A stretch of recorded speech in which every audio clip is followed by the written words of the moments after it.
Super, thank you. ಯಾರ ಜೊತೆ ಮಾತಾಡ್ತಿದ್ದೀನಿ ಅನ್ಕೊಂಡ್ರಾ? ನಾನು ದಾಶರಥಿ ಚಿಟ್ ಫಂಡ್ಸ್ ಅವ್ರ ಜೊತೆ ಮಾತಾಡ್ತಿದ್ದೆ. ಏನಪ್ಪ ವಿಷಯ ಅಂತಂದರೆ, ನಾನು ದಾಶರಥಿ ಚಿಟ್ ಫಂಡ್ಸಲ್ಲಿ ಚೀಟಿ ಹಾಕಿದ್ದೆ. ಯಾವುದೇ ಪ್ರಾಪರ್ಟಿ ಭದ್ರತೆ ಇಲ್ಲದೆ, ಚೆಕ್ ಸೆಕ್ಯೂರಿಟಿ ಇಲ್ಲದೆ, ಕೇವಲ 35 ನಿಮಿಷದಲ್ಲಿ ಚೀಟಿ ಹಣನ ಕೈ ಕೊಟ್ಟರು. ಎಷ್ಟು ಸುಲಭ ಅಲ್ವಾ? ನೀವು ದಾಶರಥಿ ಚಿಟ್ ಫಂಡ್ಸಲ್ಲಿ ಚೀಟಿ ಹಾಕಬೇಕಾ? ಹಾಗಾದರೆ ಹಿಂದೆ ಕರೆ ಮಾಡಿ ದಾಶರಥಿ ಚಿಟ್ ಫಂಡ್ಸ್ಗೆ.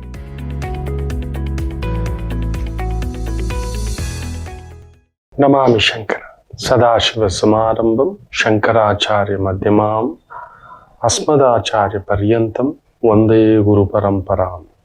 ಶ್ರುತಿ ಸ್ಮೃತಿ ಪುರಾಣಾನಾಂ ಆಲಯಂ ಕರುಣಾಲಯಂ ನಮಾಮಿ ಭಗವತ್ಪಾದಂ ಶಂಕರಂ ಲೋಕಶಂಕರಂ. ನಾಡಿನ ಸಮಸ್ತ ವೀಕ್ಷಕ ಬಂಧುಗಳ ಪಾದಾರವಿಂದಗಳಿಗೆ ನನ್ನ ಶಿರಸಾಷ್ಟಾಂಗ ನಮಸ್ಕಾರಗಳು. ಎಲ್ಲರಿಗೂ ಶುಭೋದಯ. ಮಾತೃದೇವೋ ಭವ. ಬನ್ನಿ ಇವತ್ತಿನ ಪಂಚಾಂಗ ಫಲ ನೋಡೋಣ. 31ನೇ ತಾರೀಕು ಜನವರಿ 2026 ಶನಿವಾರ. ಶ್ರೀ ವಿಶ್ವಾವಸುನಾಮ ಸಂವತ್ಸರೆ ಉತ್ತರಾಯಣೆ ಶಿಶಿರ ಋತು ಮಾಘಮಾಸೆ ಶುಕ್ಲ ಪಕ್ಷದ ತ್ರಯೋದಶಿ ಪುನರ್ವಸು ನಕ್ಷತ್ರ ವಿಷ್ಕುಂಭ ಯೋಗ ತೈತುಲ ಕರಣ. ಇವತ್ತಿನ ಪಂಚಾಂಗ ಫಲ. ನಿನ್ನೆ ಸಂಚಿಕೆಯಲ್ಲಿ ಹೇಳಿದ್ದೆ, ಕುಜದೋಷ ಇರುವವರು ಮದುವೆಯಾಗಬಹುದಾ? ಮೊದಲಿಗೆ ಕುಜದೋಷ ಅಂದರೆ ಏನು, ಯಾಕೆ ಬರುತ್ತೆ, ಏನದರ ಚಿಹ್ನೆಗಳು, ಸೂಚನೆಗಳು, ಲಕ್ಷಣಗಳು, ಭಾವಗಳು.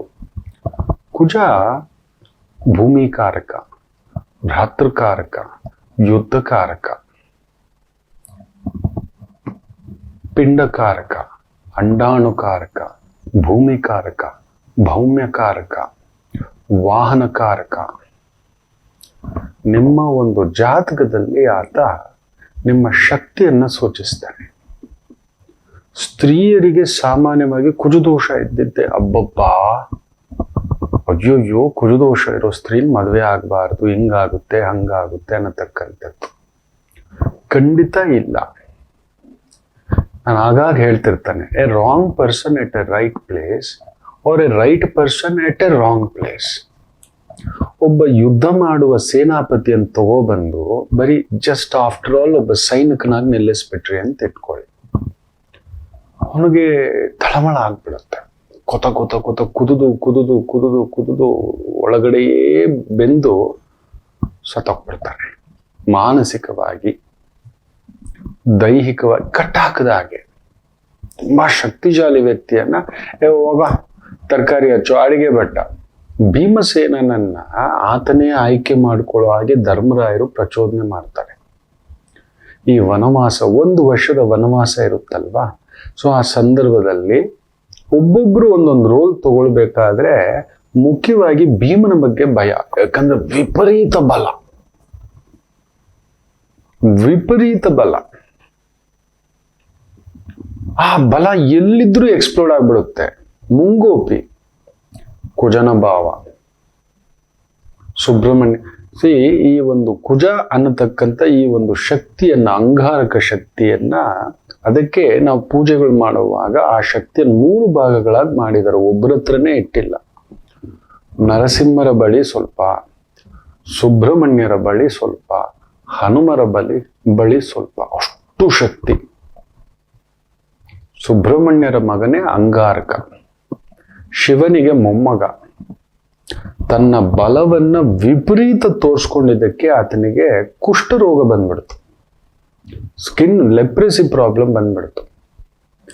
ಆಗ ವೈದ್ಯನಾಥೇಶ್ವರ ಏನ್ ಮಾಡೋದು ಅಂತ ದಿಕ್ಕು ತೋಚದೆ ಇದ್ದಾಗ ಸುಬ್ರಹ್ಮಣ್ಯರ ಹತ್ರ, ತಂದೆ ಹತ್ರ ಒಂದು, ನಾನೇನ್ ಗೊತ್ತಾ, ನನ್ನ ಶಕ್ತಿ ಏನ್ ಗೊತ್ತಾ, ನನ್ನ ಬಲ, ತಂದೆ ಅನ್ನೋದು ಕೂಡ ನೋಡ್ಲಿಲ್ಲ ಆತ. ಆ ವಿಪರೀತ ಗರ್ವ. ತುಂಬಾ ಶಕ್ತಿ ಇರೋರು ಹಾಗೆ ನೋಡಿ, ನಾನು ಯಾರು ಗೊತ್ತಾ, ಕುಟುಂಬಗಳಲ್ಲಿ ನಾನು ಯಾರು ಗೊತ್ತಾ ಅಂತ ಅಂದುಬಿಟ್ರೆ ಮುಗಿದೋಯ್ತು. ಕುಟುಂಬ ಜೀವನದಲ್ಲಿ ಬಂದು, ವೃತ್ತಿ ಜೀವನದಲ್ಲಿ ಎಲ್ಲಾದ್ರೂ ಸರಿ, ನಾನು ಯಾರು ಗೊತ್ತೇನೋ, ಕೊತ ಕೊತ ಕೊತ ಕೊತ ಕೊತ ಕೊತ ರಕ್ತ ಕುದಿಯುತ್ತೆ, ಕುದಿಸ್ಬಿಡ್ತಾನೆ. ಎಲ್ಲಿ ಬಗ್ಗಬೇಕೋ ಅದು ತಿಳಿದಿರ್ಬೇಕು. ಸುಬ್ರಹ್ಮಣ್ಯರು ಶಾಪ ಕೊಟ್ಬಿಡ್ತಾರೆ. ಖುದ್ದು ತಂದೆಯೇ ಕೊಟ್ಟ ಶಾಪ ಅಂಗಾರಕನಿಗೆ, ಹೋಗ್ ನೀನ್ ಹಿಂಗಾಗೋಗು. ಆಗ ಆತ ಅಲಿತಿರ್ಬೇಕಾದ್ರೆ ನಾರದರ ಭೇಟಿ ಆಗುತ್ತೆ. ನಾರದರು ತಿಳ್ಕೊಂಡು, ಯೋಚನೆ ಮಾಡಬೇಡಪ್ಪ, ಇದಕ್ಕೊಂದು ದಾರಿ ಮಾಡೋಣ. ಕಣ್ಣೀರು ಹಾಕ್ತಾನೆ. ಇದಕ್ಕೆ ದಾರಿ ತೋರಿಸ್ಬೇಕು ಅಂದ್ರೆ ನೀನ್ ದೊಡ್ಡಪ್ಪನ ಹತ್ರ ಹೋಗು, ನಿನ್ನ ದೊಡ್ಡಪ್ಪ ನಿಂತು ದಾರಿ ತೋರಿಸ್ತಾನೆ. ಅದಕ್ಕೆ ಅಂಗಾರಕ ದೋಷ ಇರೋವರಿಗೆ ಬಂದು ನಾವು ಅಂಗಾರಕ ಚತುರ್ಥಿ, ಸಂಕಷ್ಟ ಚತುರ್ಥಿ ಅಂತ ಪೂಜೆಗಳೆಲ್ಲ ಮಾಡಿಸ್ತೇವೆ. ತನ್ನ ದೊಡ್ಡಪ್ಪನ ಹತ್ರ ಹೋಗಿ ವಿಧ ವಿಧವಾಗಿ ತಪಸ್ಸು, ಪ್ರಾರ್ಥನೆ, ಧ್ಯಾನ, ಪೂಜೆ, ಸಂಕಲ್ಪ, ನಿವೇದನೆ ಇಟ್ಟಾಗ ಆ ದೊಡ್ಡಪ್ಪ ಪ್ರತ್ಯಕ್ಷ ಆಗಿ ಗಣಪತಿ ಬಂದು ನಿನ್ನ ತಾತನನ್ನ ಪ್ರಾರ್ಥನೆ ಮಾಡು. ಅಪ್ಪತನೇ, ಅಪ್ಪನಿಗಪ್ಪ ಒಬ್ಬನಿದ್ದಾನೆ ನೋಡಿ. ಅದಕ್ಕೆ ಹೇಳುದು, ಬೃಹಸ್ಪತಿಗೆ ಪಕ್ಕದಲ್ಲಿ ನಿಂತು ಕೈ ಹಿಡಿದವರು ಗಣಪತಿ, ಬೃಹಸ್ಪತಿಯ ಶಾಪವನ್ನ ದೂರ ಮಾಡದವರು ಗಣಪತಿ. ಅಂತ ಒಂದು ಜ್ಞಾನಕ್ಕೆ ಜ್ಞಾನ ಗಣಪತಿ. ನಿನ್ನ ಅಜ್ಞಾನ ತೊಲಗುತ್ತೆ, ಯೋಚನೆ ಮಾಡಬೇಡ. ನಿಮ್ಮ ಅಪ್ಪ ತಾನೆ ಏನಕ್ಕೆ ಕಣ್ಣೀರು ಹಾಕ್ತೀಯ? ಎಲ್ಲ ಸುಸೂತ್ರ ಆಗುತ್ತೆ. ಅಜ್ಜನನ್ನ ಪ್ರಾರ್ಥನೆ ಮಾಡು, ಅಜ್ಜನನ್ನ ಹೋಲಿಸ್ಕೋ ಅಂತ ಹೇಳಿದಾಗ ಪರಮಶಿವನನ್ನ ಕುರಿತು ಘೋರವಾದ ತಪಸ್ಸನ್ನ ಮಾಡಿದಾಗ ಪರಶಿವನೇ ಪ್ರತ್ಯಕ್ಷ ಆಗಿ ಆ ವೈದ್ಯನಾಥೇಶ್ವರ. ಇವತ್ತೇನಾದ್ರೂ ಡಾಕ್ಟರ್ಗಳು ಅಂತ ನಾವು ಮಾತಾಡ್ತೇವೆ ಅಂದ್ರೆ ಅವರುಗಳ ಮೂಲ ಪುರುಷ, ಮೂಲ ವಿರಾಟ್ ಸ್ವರೂಪ ಪರಮಶಿವನೇ, ವೈದ್ಯನಾಥೇಶ್ವರ. ಇವತ್ತಿಗೂ ಕುಂಭಕೋಣಂ ಹತ್ರ ಬರುತ್ತೆ.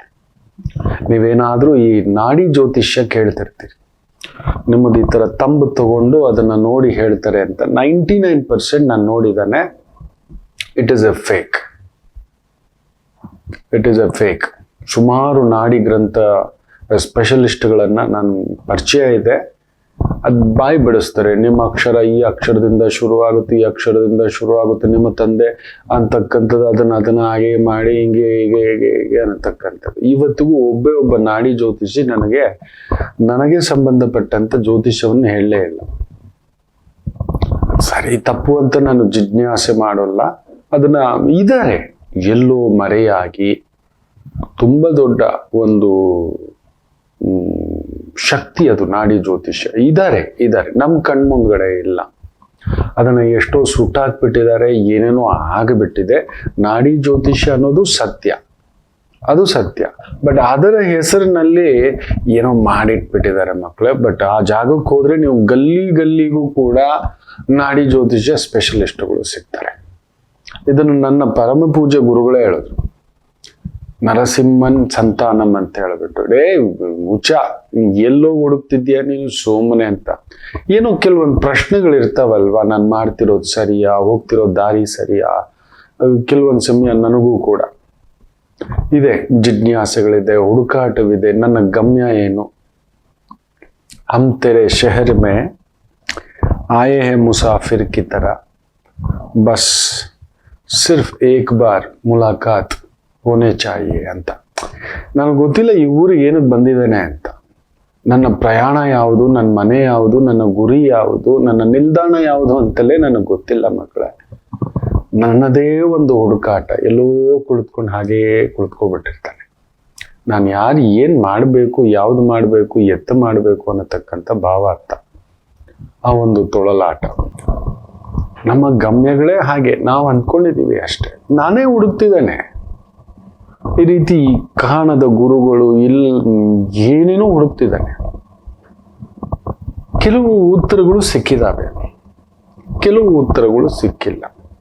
ಇರ್ಲಿ. ಸೊ ಅಂಥ ಒಂದು ವೈದ್ಯನಾಥೇಶ್ವರ ಕ್ಷೇತ್ರ, ವಿಶೇಷವಾಗಿ ಶಿವಯ್ಯ ಪ್ರತ್ಯಕ್ಷ ಆಗಿ ಆತನಿಗೆ ಆಶೀರ್ವಾದ ಮಾಡಿರ್ತಕ್ಕಂಥದ್ದು. ಇವತ್ತಿಗೂ ಅಲ್ಲಿ ಹೋದ್ರೆ ಅಲ್ಲಿ ಆ ಸ್ವಾಮಿಯ ದರ್ಶನ ಮಾಡಿಬಿಟ್ಟು ಅಲ್ಲೊಂದು ಕೊಳ ಇದೆ, ಅಲ್ಲೊಂದು ಸ್ನಾನ ಮಾಡಿ ಉಪ್ಪು, ವಿಶೇಷವಾಗಿ ಉಪ್ಪು ಮೆಣಸು ಅಲ್ಲಿ ತಲೆ ಮೇಲೆ ಇಟ್ಕೊಂಡು ಸ್ನಾನ ಮಾಡ್ತೇವೆ. ನೀರಲ್ಲಿ ಸ್ವಲ್ಪ ಬಿಡ್ತೇವೆ ಆ ದೋಷ ಹೋಗ್ಲಿಕ್ಕೆ, ಅಂಗಾರಕ ದೋಷ ಹೋಗ್ಲಿಕ್ಕೆ.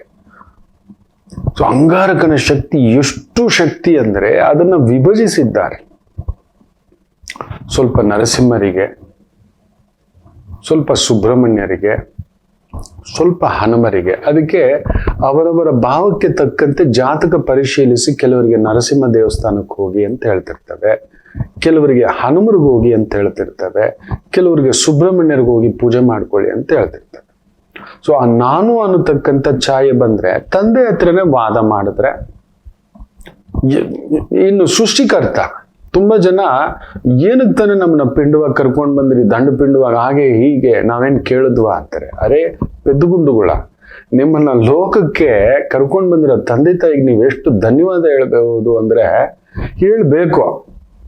ಇವತ್ತು ನಾವು ಏನಾದ್ರೂ ಆಗಿದ್ದೇವೆ ಅನ್ನೋದಾದ್ರೆ ಅವರ ಕಾರಣದಿಂದಲೇ. ನಾವು ಭೂಮಿಗೆ ಬಂದಿರೋದಕ್ಕೆ ಒಂದು ದೊಡ್ಡ ಸಹಾಯ ಮಾಡಿದ್ದಾರೆ. ಇದೊಂದು ಕರ್ಮ ಭೂಮಿ, ಪುಣ್ಯ ಭೂಮಿಯಲ್ಲಿ ಈ ಎಲ್ಲ ಪುಣ್ಯ ಮಾಡ್ಬೋದು. ನಾವು ಮಾಡೋದೆಲ್ಲ ಕರ್ಮಗಳೇ. ಈ ರೀತಿ ನಿಂದಿಸ್ತಾ ಬೈತಾ ಏನ್ ಕೊಟ್ರಿ, ಏನ್ ಮಾಡಿದ್ರಿ, ನನ್ಗೆ ಅದು ಕೊಟ್ರ ಇದು ಕೊಟ್ರ, ಬೇಡ ಅವ್ರೇನು ಕೊಡ್ಲಿಲ್ಲ, ನಮಗ್ ಸೃಷ್ಟಿ ಕಾರ್ಯಕ್ಕೆ ನಿಂತರು ಸಾಕು ಆಯ್ತು. ನಮ್ಮ ಕರ್ಮಕ್ಕೆ ತಕ್ಕಂತೆ ದೋಷದಲ್ಲಿ ಹುಟ್ಟಿದೀವಿ ನಾವು. ಬಡತನ ಇರ್ಬೋದು, ಅನಾರೋಗ್ಯ ಇರ್ಬೋದು, ಬುದ್ಧಿ ಇರ್ಬೋದು, ಮಾತಿರ್ಬೋದು, ಆಲೋಚನೆ ಇರ್ಬೋದು, ಇರ್ಲಿ. ನಾವು ನೆನೆಸಿದ್ರೆ ಏನ್ ಬೇಕಾದ್ರೂ ಮಾಡ್ಬೋದು, ಯಾವುದನ್ ಬೇಕಾದ್ರೂ ಸಾಧಿಸ್ಬೋದು. ಒಬ್ಬ ಚಾಯ್ವಾಲ ದೇಶದ ಪ್ರಧಾನಿ ಆಗ್ತಾರೆ. ಖುದ್ದು ನಮ್ಮ ದೊರೆ, ನಮ್ಮ ಕರ್ನಾಟಕದ ದೊರೆ ಇವತ್ತು ತುಂಬಾ ದೊಡ್ಡ ಪ್ರಸಿದ್ಧರು. 13 ಬಾರಿ ಫೈನಾನ್ಸ್ ಬಜೆಟ್ ಅನ್ನ ಮಂಡಿಸಿದವರು, ಹಾಗೆ ಹೀಗೆ ಅನ್ನತಕ್ಕಂಥ ಮಾತುಗಳಿದೆ. ಇದೆ ಸ್ವಚ್ಛಂದ, ಒಂದು ರೀತಿ ನಿಜವಾಗ್ಲೂ ತುಂಬಾ ಒಳ್ಳೆಯ ಮನಸ್ಸಿನ ದೊರೆ. ಸುತ್ತಮುತ್ತ ನಡೀತಿರೋದೆಲ್ಲ ಬೇಡ, ನನ್ನ ದೊರೆಯನ್ನ ತುಂಬಾ ಪರ್ಸ್ನಲಿ ಐ ಲವ್ ಹಿಮ್. ದೊರೆ ಅಲ್ವಾ, ನನ್ನ ದೊರೆಯನ್ನ ನಾನು ಪ್ರೀತಿಸ್ಬೇಕು. ತಗೊಂಡ ನಿರ್ಧಾರಗಳು, ಆಡಳಿತಾತ್ಮಕ ನಿರ್ಧಾರಗಳು, ಅದು ಇದು, ಅದು ಚರ್ಚೆ, ರಾಜಕೀಯ ಚರ್ಚೆಗೆ ಬಿಟ್ಬಿಡೋಣ. ಬೇರೆಯವ್ರಿಗೆಲ್ಲ ಕಂಪೇರ್ ಮಾಡ್ಕೊಂಡ್ರೆ ಒಳ್ಳೆಯವರೇ, ಶುದ್ಧ ಹಸ್ತಾರೆ, ಇಷ್ಟೇ ಹೇಳಬಲ್ಲೆ, ಬೇಡ ಬಿಡಿ. ಅವರು ಕೂಡ ಕುರಿ ಕಾಯ್ತಿದ್ದೆ ಅಂತ ಹೇಳ್ತಾರೆ. ಎಲ್ಲೋ ಇದ್ದೆ, ಅವ್ರ ಭಾಷೆ ನೋಡಿ, ಆ ಸೊಗಡು ನೋಡಿ ಅವ್ರದ್ದು, ಹಳೆ ಮೈಸೂರು ಪ್ರಾಂತ್ಯದ್ದು. ಯಾವ ಶಕ್ತಿ ಅದು, ಅವ್ರು ತಿಳ್ಕೊಂಡ್ರು ತಮ್ಮ ಶಕ್ತಿಯನ್ನ, ಅವರಿಗೆ ಒಂದು ಪ್ರಚೋದನೆ ಕರ್ಕೊಂಡು ಬಂದ್ಬಿಡುತ್ತೆ. ಸೊ ಈ ಒಂದು ಭಗವಂತನ ಮಾಯೆ ಅಷ್ಟೇ ಅದು. ನಾವು ಬಂದಿದ್ದೇವೆ ಭೂಮಿಗೆ, ಅದನ್ನ ಅರ್ಥಪೂರ್ಣವಾಗಿ ಮಾಡ್ಕೋಬೇಕಾಗಿರೋದು ನಾವು. ಆದ್ರೆ ನಾವು ನಮ್ಮ ತಂದೆ ತಾಯಿನೇ ಬೈತೇವೆ, ಬಿಡಿ. ಈ ಕುಜನ ಭಾವ ಆ ರೀತಿ. ಸೊ ಜಾತಕದಲ್ಲಿ ಈ ಒಂದು ಕುಜದೋಷ ಇರತಕ್ಕಂಥ ಸ್ತ್ರೀ ಇಲ್ಲ ಪುರುಷ, ನನ್ನ ಅನುಭವದಿಂದ ಹೇಳ್ತೇನೆ ಮಕ್ಕಳೇ, ಅದನ್ನ ತೆಗಿಲಿಕ್ಕಾಗೋಲ್ಲ. ತುಂಬಾ ಜನ ಅದಕ್ಕೊಂದು ಶಾಂತಿ ಮಾಡಿಸ್ತೇವೆ. ಶಾಂತಿ ಬೇರೆ. ಇದು ಹೆಂಗೆ ಅಂದ್ರೆ ಡಯಾಬಿಟಿಸ್, ಒಂದು ಮೆಡಿಸಿನ್ ತಗೊಂಡು ಕಂಟ್ರೋಲ್ ಅಷ್ಟೇ, ಆ ಕ್ಷಣಕ್ಕೆ, ಆ ದಿನಕ್ಕೆ, ಒಂದು ಅರ್ಧ ದಿನಕ್ಕೆ ಏನ್ ಮಾಡಿದ್ರು ಅದಿರುತ್ತೆ, ಎಲ್ಲೋ ಹೋಗಿ ಮುಚ್ಕೊಂಡಿರುತ್ತೆ ಅದು. ಹೆಂಗೆ ಟ್ಯಾಬ್ಲೆಟ್ ಕುಡಿದಿದ ತಕ್ಷಣ ಹೋಗ್ಬಿಡುತ್ತೆ. ಯಾರಾದ್ರೂ ಟ್ಯಾಬ್ಲೆಟ್ ಕುಡಿದು ಡಯಾಬಿಟಿಸ್ ಹೋಗ್ಬಿಟ್ಟಿದೆ ಅಂತ ಹೇಳಿರ್ತಕ್ಕಂಥವ್ರು ಉಂಟಾ? ಇಲ್ಲ. ಬರೋಕ್ ಮೊದಲೇ ನಾವು ಸಿಸ್ಟಮ್ ತಗೋಬೇಕಿತ್ತು ಕಂಟ್ರೋಲ್ಗೆ. ಅದ್ ಮಾತಾಡ್ತಿರುತ್ತೆ, ಎಡಗೈ ಭುಜದಲ್ಲಿ ಇನ್ನೊಂದು ಸುಸ್ತು, ಬೆವರೋದು, ಸಿಕ್ಕಾಬಟ್ಟೆ ತಿನ್ನೋದು, ಓವರ್ ವೆಯ್ಟ್ ಆಗೋದು, ವೆಯ್ಟ್ ಲಾಸ್ ಆಗ್ತಿರೋದು, ಇವುಗಳೆಲ್ಲ ಸೂಚಿಸ್ತಿರುತ್ತೆ. ನಾವು ಗಮನ ಕೊಡಲ್ಲ, ನಾವು ಮಾಡಿಟ್ಕೋಬಿಟ್ವಿ. ಈಗ ಏನ್ ಮಾಡಿದ್ರು ಅದಷ್ಟೇ. ಶಾಂತಿ ಮಾಡ್ತಿದ್ದಾವೆ ಟ್ಯಾಬ್ಲೆಟು, ಫುಡ್ ಅಲ್ಲಿ ಮೈಂಟೈನು, ಡಯಟ್ ಅಲ್ಲಿ ಮೈಂಟೈನು, ವಾಕಿಂಗ್ ಅಲ್ಲಿ ಮೈಂಟೈನು, ಇದೇ ಇರುತ್ತೆ. ಎಲ್ರಿಗೂ ಶುಗರ್ ಇಲ್ಲ ಅನ್ನೋ ಮನುಷ್ಯನೇ ಇಲ್ಲ, BP ಇಲ್ಲ ಅನ್ನೋ ಮನುಷ್ಯನೇ ಇಲ್ಲ. ಇಲ್ಲ ಅಂದ್ರೆ ಸತ್ತೋಗಿದ್ದಾನೆ ಅಂತ ಅರ್ಥ. ಅದು ನಿಮಗೆ ಗೊತ್ತಿಲ್ಲ. BP ಒಂದೇ ತರ ಇದೆ ಸತ್ತೋಗಿರೋ ಹೆಣಕ್ಕೆ, ಶುಗರ್ ಒಂದೇ ತರ ಇದೆ, ದಿನಾ 100ಕ್ಕೆ ಇದೆ. ಅವೆಲ್ಲ ಇಲ್ಲ, ಚೆನ್ನಾಗಿ ಸ್ವೀಟ್ ತಿನ್ಸಿ. ನನ್ನ ಧರ್ಮಪತ್ನಿಗೆ ಶುಗರ್ ಇಲ್ಲ, 80, 90, 100 ಇಷ್ಟರಲ್ಲೇ ಇರುತ್ತೆ. ಖುಷಿ ಆಕೆಗೆ. ಒಂದಿನ ಯಾವುದೋ ಒಂದು ಚಾಕ್ಲೇಟ್ ಫ್ಲೇವರ್ ಐಸ್ ಕ್ರೀಮ್, ಫಲ್ಲೋದ ಏನೋ ಇತ್ತು ಅವ್ರು ತಗೊಳ್ಳೋದು. ತಗೋ ತಿನ್ನು ಅಂತ ಹೇಳಿ ನಾನು ಹೇಳಿದೆ, ನಂಗೆ ಬೇಡ, ನಂಗೆ ಸ್ಪೈಕ್ ಹೊಡಿಯುತ್ತೆ ಅಂತ. ಗಂಧ ಪ್ಯಾಂಕ್ರಿಯಾಸ್ ಕೆಟ್ಟೋಗಿದೆ, ವರ್ಕ್ ಸರಿಯಾಗಿ ಮಾಡ್ತಿಲ್ಲ. ಈಗ ತಿನ್ನೋಕೆ ಹೋಗಿ ಅದು ಇನ್ನೊಂದು ಸ್ಪೈಕ್ ಆಗೋದು ಯಾಕೆ ಅಂತ, ಕಿಡ್ನಿ, ಲಿವರು, ಹಾರ್ಟು ಎಲ್ಲ ಹೋಗುತ್ತೆ ಅಂತ ಸ್ವಲ್ಪ ಮ್ಯಾನೇಜ್ ಮಾಡಿ 1 ಸ್ಪೂನ್ ತಿಂದೆ, ಸುಮ್ಮನಾದೆ. ಪುಣ್ಯದ ಗಿತ್ತಿ ತಿಂದು ಬಂದಾದ್ಮೇಲೆ 2 ಅವರ್ ಆದ್ಮೇಲೆ ಚೆಕ್ ಮಾಡಿದೆ, 180 ಹೊಡಿತಿದೆ. ಇದೇನ್ರಿ ಇದು ಅಂತ ಅರ್ಥ ಮಾಡ್ಕೋ. ಎಷ್ಟು ತಿನ್ಬೇಕು, ಏನ್ ತಿನ್ಬೇಕು ಅಂತ ಇದು ತೋರಿಸ್ತಿದೆ, ಇದೇ ಇದು ಅಂತಕ್ಕಂಥದ್ದು. ಸೊ ಒಂದು ಪೂಜೆ ಅನ್ನತಕ್ಕಂಥದ್ದು ಶಾಂತಿ. ಮಳೆ ಬರೋದು ನಿಶ್ಚಿತ, ಗುಡುಗು ಸಿಡ್ಲು ಬರೋದು ನಿಶ್ಚಿತ. ಎಲ್ಲೋ ಹೋಗಿ ನೆರಳಲ್ಲಿ ನಿಂತ್ಕೋತೇವೆ ಸ್ವಲ್ಪ ಹೊತ್ತು ಅಂತ. ಸೆಕೆ, ಒಂದು ಪುಟ್ ಫ್ಯಾನ್ ಹಾಕೋತೇವೆ. ಇನ್ನೂ ವ್ಯವಸ್ಥೆ ಇರೋರು AC ಹಾಕೋತಾರೆ. ಚಳಿ ಹೀಟ್ ಹಾಕೋತಾರೆ ಕೆಲವರು. ನಾವು ಬೆಂಕಿ ಹತ್ರ ಕಾಯಿಸ್ಕೋತೇವೆ. ಮಫ್ಲರು, ಗ್ಲೌಸು ಇದೆಲ್ಲ ಹಾಕೋತೇವೆ ಅನ್ನತಕ್ಕಂಥದ್ದು. ಸೊ ಕುಜದೋಷ ತೆಗಿಲಿಕ್ಕೆ ಆಗೋದಿಲ್ಲ. ಈಗ ಕುಜದೋಷ ಇರೋ ಸ್ತ್ರೀಯನ್ನ ಹೆಂಗ್ ಮದುವೆ ಮಾಡೋದು? ತುಂಬಾ ಜನ ತಪ್ಪಾಗಿ ಏನ್ ಮಾಡ್ತಾರೆ ಅಂದ್ರೆ ಕುಜದೋಷ ಇರೋ ಹುಡುಗರನ್ನೇ ಮದುವೆ ಮಾಡ್ತಾರೆ. ದಟ್ ಇಸ್ ಅದ್ ಹೆಂಗೆ ಅಂದ್ರೆ ಬೆಂಕಿಯಿಂದ ಬಾಣ್ಲಿಗೆ ನೆನ್ಪಿಟ್ಕೊಳ್ಳಿ. 100% ಹೇಳ್ತಾನೆ, ಒಂದು ಸ್ತ್ರೀಯ ಜಾತಕದಲ್ಲಿ ಕುಜ ಪ್ರಬಲನಾಗಿದ್ದಂತ ಸ್ತ್ರೀಯನ್ನ ಮದುವೆ ಆಗ್ಬೇಕು ಅಂದ್ರೆ ಅವನು ಗುಂಡಿಗೆ ಬೇಕು. 100% ಹೇಳ್ತಾನೆ. ಒಂದು ಪ್ರಖ್ಯಾತ ಡೈರೆಕ್ಟರ್ 12 ವರ್ಷ ಪ್ರೀತಿಸ್ತಾರೆ ಒಂದು ನಟಿಯನ್ನ, ತುಂಬಾ ಮಧುರಾತಿ ಮಧುರ, ಯಾರಿಗೂ ಗೊತ್ತೇ ಇಲ್ಲ. 10 ವರ್ಷದ ಆ ಒಂದು ಗೆಳೆತನದಲ್ಲಿ ಸಣ್ಣ ಪುಟ್ಟ ಅಸಿಸ್ಟೆಂಟ್ ಡೈರೆಕ್ಟರ್ಗಳು ಗೊತ್ತಿದೆ.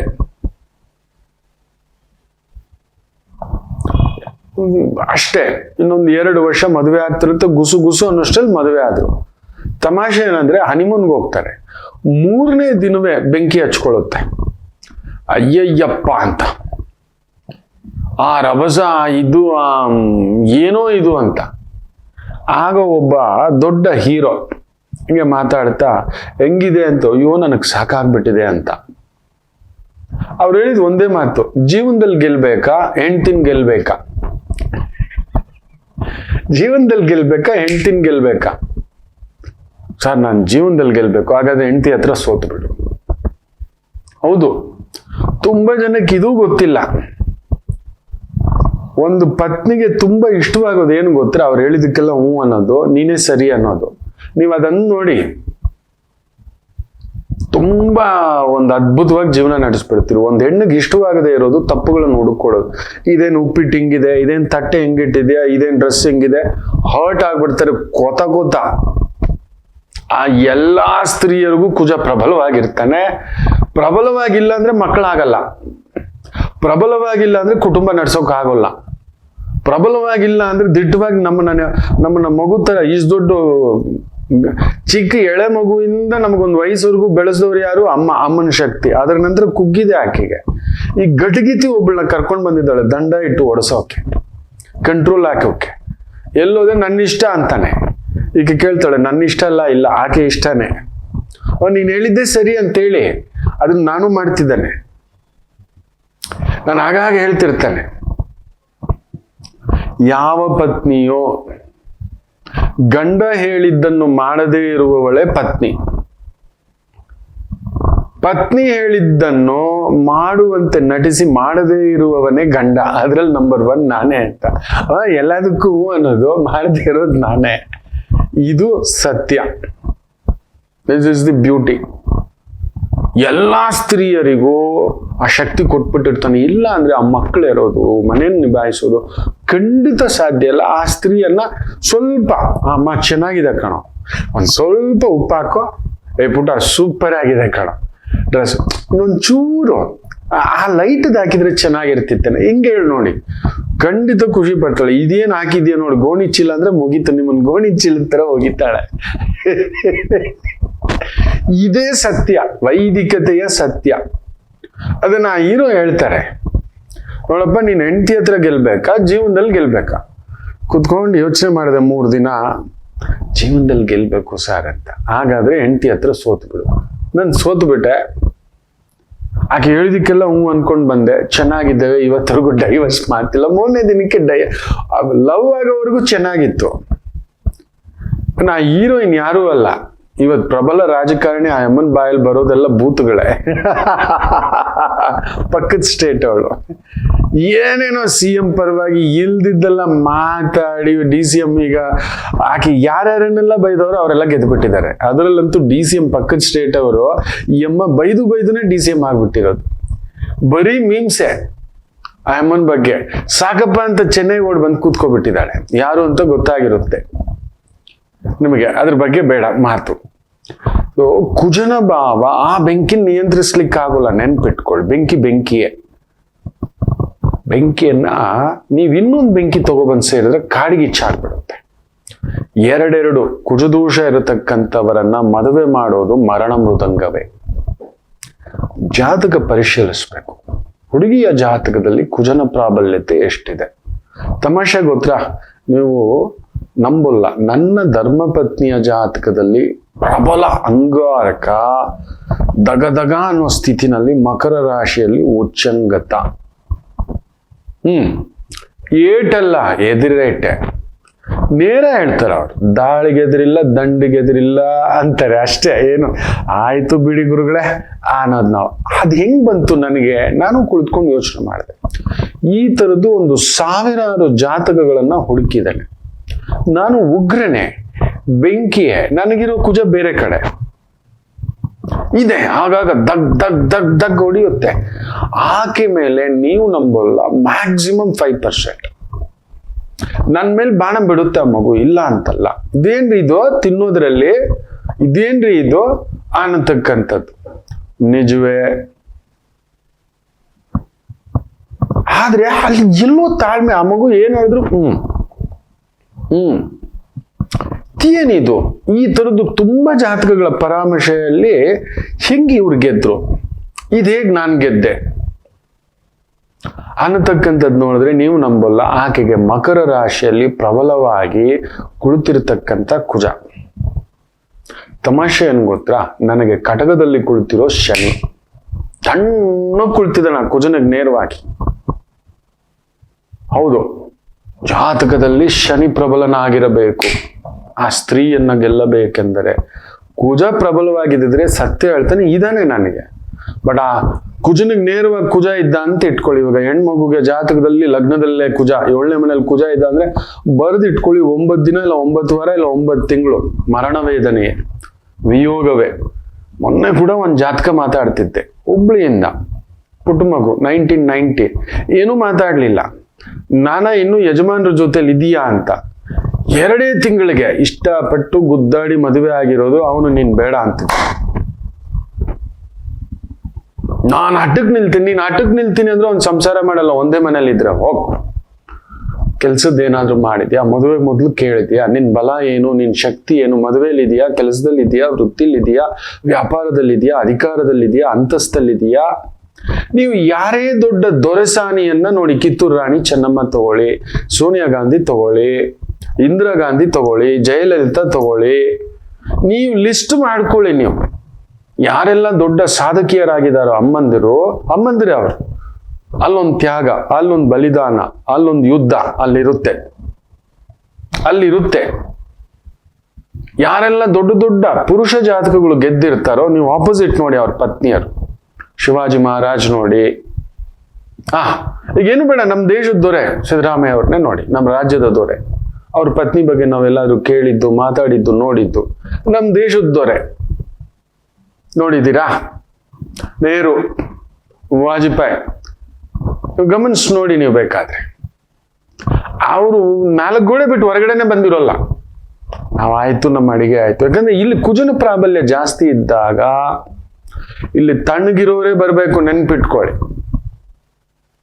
ಬರೀ ಶನಿ ಅಂತಲೇ ಅಲ್ಲ, ಬೇರೆ ಗ್ರಹಗಳು ಇದಾವೆ. ಅದರಿಂದ ಜಾತಕವನ್ನ ಕುಜದೋಷ ಇರೋರಿಗೆ ಕುಜದೋಷ ಮದುವೆ ಮಾಡಿದರೆ, ಅವನಿಗೂ ಕುಜ ಇದ್ರೆ 100% ಹೇಳ್ತಾನೆ ತಲೆ ಮೇಲೆ. ಇದು ಹೆಂಗೆ ಅಂದ್ರೆ ಜೀವಾವಧಿ ಶಿಕ್ಷೆ ಆಲ್ರೆಡಿ ಫಿಕ್ಸ್ ಆಗಿದೆ. ನೀವು ಗಲ್ ಶಿಕ್ಷೆ ಡಿಕ್ಲೇರ್ ಮಾಡದಾಗಿ ಅದಾಗ್ಬಿಟ್ಟಿರುತ್ತೆ. ಕುಜದೋಷ ಇರೋರು ಕುಜದೋಷದವ್ರನ್ನ ಮದುವೆ ಆದಂದ್ರೆ ಮುಗಿದೋಯ್ತು. ಇಲ್ಲ ಅವ್ನು ತೀರಾ ಪುಕ್ಲ, ಹಂಗಾಗ್ಬಿಟ್ಟಿರುತ್ತೆ. ತೀರಾ ಬಲವಿಲ್ಲದ್ದು, ಏನ್ ಮಾಡಿದ್ರೂ ಆಗೋದಿಲ್ಲ. ಬೇರೆ ಜಾತಕ ಪರಾಮರ್ಶೆಯೇ ಮುಖ್ಯ. ನನ್ನ ಸಂಚಿಕೆಯಲ್ಲಿ ಹೇಳಿದ್ದ 36 ಮದುವೆ ಆದ್ರೆ ಏನಾಗುತ್ತೆ? ಸೀತಮ್ಮನ ವನವಾಸ, ರಾಮಯ್ಯನ ವನವಾಸ. ಹೌದು, 30 ಮೇಲೆ ಕೂಡಿದ್ರೇನೆ ಅಲ್ಲಿ ಏನೋ ಒಂಥರ ಸನ್ಯಾಸಿ ಬದುಕು, ಗುರುಗಳಂತ ಬದುಕು. ಹಾಗೆ ಕುಜದೋಷ ಇರೋರು ಮದುವೆ ಆದ್ರೆ ಇವ್ರದೊಂದು ಕೈ ಇವ್ರದೊಂದು ಕಾಲು ಈ ತರದೊಂದಿರುತ್ತೆ. ಆ ಯಮ್ಮನು ಬೆಂಕಿ, ಇವನು ಬೆಂಕಿ. ಸೊ ಇವನಿಂದ ಅವನಿಗೆ ಆ ತಾಯಿಗೆ ಸುಡುತ್ತೆ, ಆಕೆಯಿಂದ ಇವನಿಗೆ ಸುಡುತ್ತೆ. ಇಬ್ರು ಸುಮ್ಮನಿರೋಲ್ಲ. 2 ಹುಲಿಗಳು ಒಂದೇ ಮನೇಲಿ ಬಿಟ್ರೆ ಇರೋಲಿಕ್ಕಾಗುತ್ತಾ ಸರ್? ಅವನು ದಗ್ ದಗ್ ದಗ್ ದಗ್ ದಗ್ ದಗ್ ದಗ್ ಅಂತಾನೆ. ಮೊನ್ನೆ ಡೆಲ್ಲಿಯಿಂದ ಒಬ್ಬ ಆತ, 2 ಜಾತಕ. ಯಾರೋ ಮದುವೆ ಮಾಡಿದ್ದು, ಮಾಂಗ್ಲಿಕ್ ಹೇ ಮೇರಾ ಭಿ ಮಾಂಗ್ಲಿಕ್ ಹೇ, ತೂ ಡೂಬ್ ಜಾಯೇಗಾ, ಪಕ್ಕಡ್ಕೆ ಇಲಾಖೆ ರಕ್ಕದೇಗೆ ಅಂದೆ. ಹೋಯ್ತು ಹೋಗ್ಯಾ ಅಂತಾನೆ. ತಲೆನಲ್ಲಿ ಒಂದು ಕೂದ್ಲಿಲ್ಲ. ನಾನು ಇಲ್ಲಿ ಬಂದು ಸೆಟ್ಲ್ ಆಗ್ಬಿಡ್ತೀನಿ ಅಂದ್ರು ಬಿಡಲ್ಲ ಅಂತಾಳೆ ಆಕೆ ಅಂತ. ದೊಡ್ಡದಾದಂತ IRS ಆಫೀಸರ್. IRS ಆಫೀಸರ್ ಅಂದ್ರೆ ಲೆಕ್ಕ ಹಾಕೊಳ್ಳಿ, ಇನ್ಕಮ್ ಟ್ಯಾಕ್ಸು, ED ಅಂತಾರಲ್ಲ ಅಂತ ಆಫೀಸರು. Is A commissionerate. ಒಂದ್ ಸರ್ಕಲ್ ಅಲ್ಲ, ಬೇರೆ ಕಥೆನೇ ಬೇರೆ ಅದು. ಅಯ್ಯೋ ಎಷ್ಟು ದೊಡ್ಡ ದೊಡ್ಡ ಸ್ಕ್ಯಾಂಡಲ್ಗಳಿಗೆ ಹೆಡ್ ಗೊತ್ತರ ಆತ ನೋಡ್ದ ಅಂದ್ರೆ ಆಯಮ್ಮ ಕೇಳೋದೇ ಇಲ್ಲ ಅನ್ನುತ್ತೆ. ಆಗ ಇನ್ನೊಂದು ಟ್ರಿಕ್ ಇನ್ನೊಂದು ಏನೋ ಒಂದು ಮಾಡ್ತೇವೆ, ಅದಿದೆ ಅಲ್ಲಿ ಮಾಡ್ಬೇಕು. ಆ ದುರ್ಗಿಯನ್ನ ದಣಿಸ್ಬೇಕು ಅಂದ್ರೆ ಅಲ್ಲೊಂದು ವಿನಾಯಕ, ಸುಬ್ರಹ್ಮಣ್ಯ ಈ ರೀತಿ ಬರ್ತಾ ಇರಬೇಕು. ಒಂದ್ 4 ಮಕ್ಕಳು ತಾಯಿ ಜನ್ಮತ ತಾಯಿ ಕೊಟ್ಬಿಟ್ಟಿರ್ತಾನೆ ಆ ಶಕ್ತಿ. ಅದನ್ನ ಹೋಗ್ಬಿಟ್ಟು ನಿಂತ್ಕೊಂಡು ವಾದ ಮಾಡ್ತೀನಿ ಅನ್ನೋನ್ನ ಕರ್ಕೊಂಡು ಬಂದು ಇನ್ನೊಂದು ಹುಲಿನ ಮದುವೆ ಮಾಡಿದ್ರೆ ಶಿವತಾಂಡವಂ ರುದ್ರತಾಂಡವಂ ನೆನ್ಪಿಟ್ಕೊಳ್ಳಿ, ಇಬ್ರು ಸ್ಫೋಟಗೊಂಡು ಬಿಡ್ತಾರೆ. ಹೆಲ್ತ್ ಇಶ್ಯೂಸ್ ಬರುತ್ತೆ, ಸರ್ಜರಿ ಇಶ್ಯೂಸ್ ಬರುತ್ತೆ, ಆಯಸ್ಸಿಗೆ ಇಶ್ಯೂ ಬಂದ್ಬಿಡುತ್ತೆ. ಇಬ್ರಲ್ಲೊಬ್ರು ತಿರ್ಕೊಬಿಡ್ತಾರೆ, ಇಲ್ಲ ಇಬ್ರಲ್ಲೊಬ್ರಿಗೆ ಏನಾದ್ರೂ ಹೆಚ್ಚು ಕಮ್ಮಿ ಆಗುತ್ತೆ 100%. ಬೇಕಾದ್ರೆ ತುಂಬಾ ಜನ ಕಮೆಂಟ್ಸ್ ಹಾಕ್ತಾರೆ, ಹೌದು ಗುರುಜಿ ನನಗೂ ಕುಜು ದೋಷ ಅವ್ರಿಗೂ ಕುಜು ದೋಷ, ಹಿಂಗಾಗಿದೆ, ವ್ಯವಹಾರ ಹೋಗಿದೆ, ಹಣಕಾಸು ಹೋಗಿದೆ, ಭೂಮಿ ಹೋಗಿದೆ, ಮನೆ ಹೋಗಿದೆ, ಮಗು ಹೋಗಿದೆ, ಆಪರೇಷನ್ಸ್ ಆಗಿದೆ, ಸರ್ಜರಿ ಆಗಿದೆ, ಕಳ್ಕೊಂಡಿದ್ದಾರೆ, ನಷ್ಟ ಆಗಿದೆ. ಏನು ಮಾಡಿದ್ರು ಜಾತಕ ನೋಡೋದಿಲ್ಲ. ಇಲ್ಲಿ ತಟ್ಕೊಳಕ್ಕಿದೆಯಾ ತಂಪಾಗಿ, ಇಲ್ಲ ಈತನಿಗೆ ಬೆಂಕಿ ಇದೆ, ಹುಡುಗನಿಗೆ ಕುಜುದೋಷ ಇದೆ ಅಂತ ಇಟ್ಕೊಳ್ಳಿ. ಆಗ್ಲೂ ಅಷ್ಟೇ ನೋಡ್ತೇವೆ ಹುಡುಗಿಗೆ ತಟ್ಕೊಳ್ಳೋ ಶಕ್ತಿ ಇದೆಯಾ ಅಂತ. ಚಂದ್ರನ ಭಾವ, ಬುಧನ ಭಾವ, ನಾಲ್ಕಕ್ಕೆ ತಪ್ಪಿಸ್ಕೋಬೇಕು. ಶನಿಯ ಭಾವ, ತಟಸ್ಥ ಭಾವ, ನೋಡಿ ನಾನು ತಟಸ್ಥ ಆಗ್ಬಿಡ್ತೇನೆ. ಆಯ್ತು ಬಿಡೋ ನನ್ನ, ಆಯ್ತು, ರೆಡಿ. ನಿಜವಾಗ್ಲೂ ನಾನು ಗೆದ್ದಿದ್ದೇನೆ. ಅವ್ರದ್ದು ನಮ್ಮ ಧರ್ಮಪತ್ನಿಯ ಮನೇಲೇ ಹೇಳ್ತಾರೆ, ಹಿಂಗ್ ಬಾಯಿಸ್ತಿದ್ದೀರಿ ಅಂತ. ಅವೆಲ್ಲ ಏನೂ ಇಲ್ಲ. ಹೂ ಅನ್ನೋದು ನಾ ಮಾಡ್ತಾ ಹೋಗೋದು. ಗೊತ್ತಾದಾಗ ಇರ್ಲಿ ಬಿಡಿ ಒಂದೆರಡು ಬಾಸುಂಡೆ, ಅದನ್ನ ತಲೆನೇ ತಗೋಬಾರ್ದು. ಅರೆ ನನ್ನ ಅಮ್ಮ ಬಿಡೋ, ಅಮ್ಮ ಬೈದ್ರೆ ಏನಾದ್ರು ಬೇಜಾರು ಮಾಡ್ಕೋತಿದ್ವು. ಎರಡನೇ ಅಮ್ಮ ಏನೋ ಅಂತೇಳಿ ಕರೆಕ್ಟೇ ಆಕೆ ಹೇಳೋದು, ಕರೆಕ್ಟೇ. ಸತ್ಯವಾಗ್ಲೂ ಹೇಳ್ತಾನೆ, ನನ್ನ ಪತ್ನಿ ಹೇಳಿದಲ್ಲ ಕರೆಕ್ಟೇ. ನಾನು ಕೇಳಿದಿದ್ರೆ ಎಲ್ಲೋ ಚೆನ್ನಾಗಿರ್ತಿದ್ದೆ, ಇನ್ನೂ ಚೆನ್ನಾಗಿರ್ತಿದ್ದೆ. ಏನ್ ಮಾಡೋದು? ಕುಜುದೋಷ ಅನ್ನೋದು ಹಾಗೆಯೇ ಆದ್ಮೇಲೆ ಮುಗಿದ ಮೇಲೆ ನನಗೂ ಕುಜುದೋಷ ಇದೆ, ಬಟ್ ಅಷ್ಟು ಪ್ರಬಲವಾಗಿಲ್ಲ. ಆಕೆದು ಕುಜುದೋಷ ಅಲ್ಲ, ಬಟ್ ಉಗ್ರವಾಗಿ ವ್ಯಗ್ರವಾಗಿರ್ತಕ್ಕಂಥದ್ದು ಅದು ಮಾತೇ ಅಲ್ಲ ಅದು. ಅಲ್ಲೊಂದು ತಣ್ಣಗೆ ಐಸ್ ತರ ಇರಬೇಕು. ಸೊ ಅದರಿಂದ ಜಾತಕ ಪರಾಮರ್ಶಿಸಿ. ಕುಜುದೋಷ ಆಗ್ಬಿಟ್ಟಿದೆ, ಮದುವೆ ಆಗ್ಬಿಟ್ಟಿದೆ, ಶಿವನೇ ಕಾಪಾಡಬೇಕು. ಆಗ ಜಾತಕದಲ್ಲಿ ಬೇರೆ ಗ್ರಹಗಳನ್ನ ಸ್ಟ್ರಾಂಗ್ ಮಾಡೋಕ್ ನೋಡ್ತೇವೆ. ಈಗ ಹೇಗೆ ಅಂಗಾರಕನ ದೋಷ ಇದ್ದಾಗ ಗಣಪತಿ, ಶಿವಯ್ಯ, ದುರ್ಗಮ್ಮ ನಿಂತ್ಕೊಂಡು ಕಾಪಾಡಿದ್ರು, ಹಾಗೆ ನಿಮ್ಮ ಜಾತಕದಲ್ಲಿ ನಿಮ್ಮ ಮಕ್ಕಳು, ನಿಮ್ಮ ಒಡ ಹುಟ್ಟಿದವರು, ನಿಮ್ಮ ತಾಯಿಯೋ ಅತ್ತೆ ಇನ್ನೊಬ್ರದ್ದು ಏನಾದ್ರೂ ಸ್ಟ್ರಾಂಗ್ ಇದ್ರೆ ಅವ್ರನ್ನ ತಗೊಬಂದು ಅಲ್ಲೊಂದು ಗೋಡೆ ತರ ಕಟ್ಟಿಸ್ತಾರೆ. ಅದನ್ನ ನೋಡಿ ಪರಿಶೀಲಿಸಿ ಏನಾದ್ರೂ ಒಂದು ಹಿರಿಯರ ಮುಖೇನ, ಹಿರಿಯ ವೈದಿಕರ ಮುಖೇನ, ಹಿರಿಯ ವೈದಿಕ ಜ್ಯೋತಿಷ್ಯರ ಮುಖೇನ ಪರಿಹಾರ ಕಂಡುಕೊಳ್ಳಿ. ಆಯ್ತು, ಒಳ್ಳೇದಾಗ್ಲಿ. ಇನ್ನಷ್ಟು ಮಾತುಕತೆ ಮುಂದುವರಿಸೋಣ. ಮಾತೃದೇವೋ ಭವ.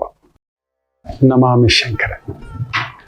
ಕಟಕ ರಾಶಿಗೆ ಯಾವಾಗಲೂ ಕುಟುಕ್ತಲೇ ಇರುತ್ತೆ ಜೀವನ.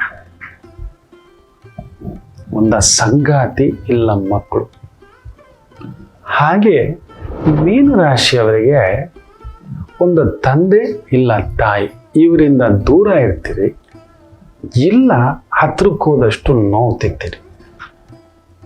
ಅನುರಾಧ ನಕ್ಷತ್ರಕ್ಕೆ ಯಾವಾಗಲೂ ಅನುರಾಧ ದೋಷವೇ. ಯಾಕೋ ಜ್ಯೇಷ್ಠ ನಕ್ಷತ್ರದವ್ರಿಗೆ ಮದುವೆ ವಿಚಾರದಲ್ಲಿ ಅಲ್ಲೊಂದು ಯುದ್ಧವೇ. ಏನು ಕನ್ಯಾ ರಾಶಿ ಕೇಳಲೇಬೇಡಿ, ಕಣ್ಣೀರು ತಪ್ಪಿದ್ದಲ್ಲ. ಯಾಕೆ ಇಷ್ಟೆಲ್ಲ ಕನ್ಫ್ಯೂಷನ್ ತಿಳ್ಕೋಬೇಕಾ? ಫೋನಿನ ಮುಖಾಂತರವೇ ನಿಮ್ಮ ಸಮಸ್ಯೆಗಳಿಗೆ ನಾವು ನಿಮ್ಮ ಜೊತೆ ಇದ್ದು ಪರಿಹಾರ ಕೊಡ್ತೇನೆ. ನಾನು ನಿಮ್ಮ ಪ್ರೀತಿಯ ರವಿಶಂಕರ್ ಗುರೂಜಿ. ಈ ಕೆಳಗಿನ ಫೋನ್ ಸಂಖ್ಯೆಗೆ ಕರೆ ಮಾಡಿ ನಿಮ್ಮ ಪ್ರಶ್ನೆಗೊಂದು ಉತ್ತರ ಪಡೆಯಿರಿ. ನಮಾಮಿ ಶಂಕರ.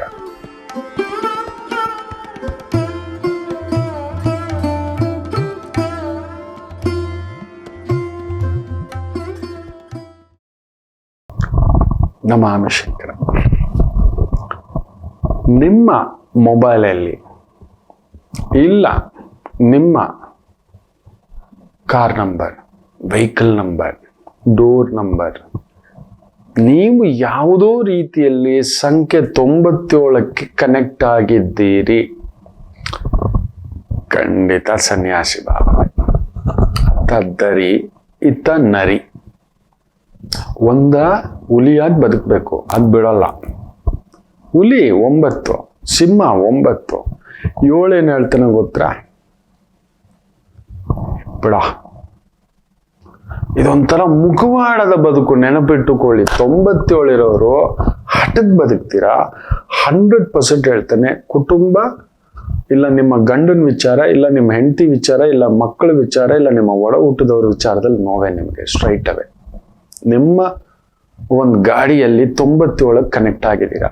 ಇಲ್ಲ ನಿಮ್ಮ ಬರ್ತ್ ಇಯರ್ 97, ಹೌದು ಅಲ್ವಂತ ಎಷ್ಟು ಜನ ಕಮೆಂಟ್ಸ್ ಹಾಕ್ತಾರೆ, ನಾನು ಕಾಯ್ತಿರ್ತೇನೆ. You are connected with that. ಪುರುಷ ಸಿಂಹವೇ ಅಲ್ಲಿ ನೋಡಿದ್ರೆ 7 ಹೇಳ್ತಾನೆ, ಸುಮ್ನಿರೋ ನಿಂದಲ್ಲ, ಏನೇನೋ ಆಸೆ, ಏನೇನೋ ಕನಸು, ಹೆಂಗಿರ್ಬೇಕು ಹಂಗಿರ್ಬೇಕು. ಮೊನ್ನೆ ಹೇಳಿದ್ನಲ್ಲ ಹುಬ್ಳಿದೊಂದು ಜಾತಕ, ಮೊಬೈಲ್ ನಂಬರ್ ವಾಸ್ ಎಂಡಿಂಗ್ 97. ಪುಣ್ಯಾತ್ಗಿತ್ತಿ 97 ನಿಂದು 97 ನಾನ ವೈರಾಗ್ಯ ಯಾಕಪ್ಪ ಮದುವೆ ಅದು ಬಿಡಕ್ ಆಗ್ತಿಲ್ಲ. ಒಂದೇ ಮನೇಲಿದ್ದಾರೆ, ಈ ಅಮ್ಮ ಹಾಲಲ್ಲಿ ಅವನ್ ರೂಮಲ್ಲಿ, ಇಲ್ಲ ಈ ಅಮ್ಮ ರೂಮಲ್ಲಿ ಅವನ ಹಾಲಲ್ಲಿ. ಇಷ್ಟಕ್ಕೂ ಇಷ್ಟಪಟ್ಟು ಗುದ್ದಾಡಿ ಆಗಿರೋದು ಆ ಯುಗೋಗೆ. ಎಲ್ರೂ ಹೇಳಿದ್ದಾರೆ ನೋಡಿ, 9 ಬಿಟ್ಟಿಲ್ಲ ಸಿಂಹಿಣಿ. ಆಗ ಏನೋ ಆಗುತ್ತೆ, ನಾನು ಈಸ್ತೀನಿ ಅಂತ. ಈಗಲೂ ಅದೇ ಕತೆ ಹೇಳ್ತಿದ್ದಾಳೆ, ಇದು ಆಗೋಲ್ಲ,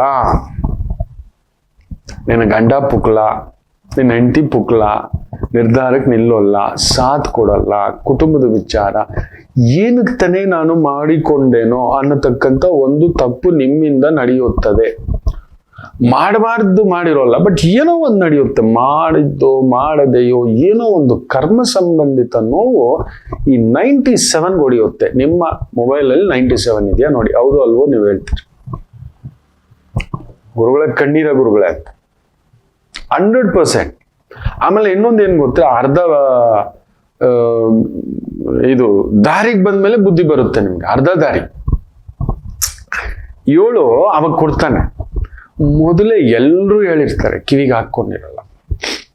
ಇನ್ನೂ ಒಬ್ಬ ಪುಣ್ಯಾತ್ಮ, ದೇಶಾಂತರ ರಾಹು ಭುಕ್ತಿ, ಗುರುದಶ ರಾಹು ಭುಕ್ತಿ, ಅಲ್ಲೂ 97. ಯಾರೋ ಪರಿಚಯ ಆಗಿದೆ, ಪತ್ನಿ ಹೇಳಿದಾಳೆ ಬೇಡ ಕಣ್ರಿ ಅಂತ. ಮಾಡಬಾರ್ದು ಮಾಡ್ತಾನಮ್ಮ, 4 ಲಕ್ಷ 6 ಲಕ್ಷ 40 ಲಕ್ಷ 60 ಲಕ್ಷ ಅಲ್ಲಿ ಬರ್ದ್ಬಿಟ್ಟಿದ್ದಾನೆ. ಸಿಕ್ಕಾಕೊತ್ತಾನೆ ಇವನು, ನಾ ಗರ್ಕ ನಾ ಘಾಟ್ಕ ನಾ ರಸೋಯಿಕ. ದೇಶಾಂತರ ಹೋಗೋ ಸಮಯ ಇದು. ಅದರಲ್ಲಂತೂ 2025 ಮೇಯಿಂದಲೇ ಶುರು ಆಗ್ಬಿಟ್ಟಿದೆ. ಅಂದ್ರೆ ಸ್ನೇಹಿತ ಅದು ಇದು ಅಂತ ಏನ್ ದುಡ್ಡು ಎಲ್ಲಿಂದ ತಂದನೋ, ಯಾರಿಂದ ತಂದ್ಕೊಟ್ನೋ, ಇಲ್ಲ ಕಂಪ್ನಿ ದುಡ್ಡೇ ಎತ್ಕೊಟ್ನೋ, ಓಟ್ನಲ್ಲಿ ಒಂದು 40 ಲಕ್ಷ ಅವನು ಓಡೋಗ್ಬಿಟ್ಟಿದ್ದಾನೆ. ದಂಡಯಾತ್ರೆಯಲ್ಲಿ ಪೊಲೀಸವರು ಕಂಪ್ಲೇಂಟ್ ತಗೋತಿಲ್ಲ. ಯಾವುದೋ ಡುಬಾಕೋರ್ ಚೆಕ್ಗಳು ಕೊಟ್ಟಿದ್ದಾನೆ. ವ್ಯಕ್ತಿಗಳು ಹೀಗೆ ಮಕ್ಕಳೇ 97 ಹುಡ್ಕೊಂಡು ಬರುತ್ತೆ, ಕೊಟ್ಟ ಮಾತಿಗೆ ನಿಲ್ಲಲ್ಲ. ಅದೇ ಹೇಳಿದ್ನಲ್ಲ, ಉತ್ತರಾಯಣಕ್ಕೆ ನೀವು ಒಳ್ಳೆಯವರಾಗಲು ಹೋಗಬೇಡಿ. Say thank you very much, tata bye bye. Faith thank you very much, tata bye bye.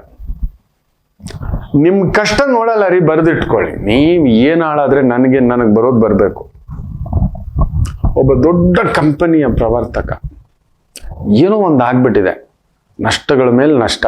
Sir ಖಾಲಿ ಮಾಡ್ತೀವಿ, ಆಗೋದಿಲ್ಲ ಅಂದ್ರೆ, ರೀ ಇನ್ನೂ ಅಗ್ರಿಮೆಂಟ್ ಮುಗ್ದಿಲ್ಲ ರೀ, ಕಡಿಮೆ ಅಂದ್ರೂ 3 ಲಕ್ಷ ಬಾಡಿಗೆ, 3 ತಿಂಗಳದ್ದು 9 ಲಕ್ಷ ಸುಲಿಗೆ.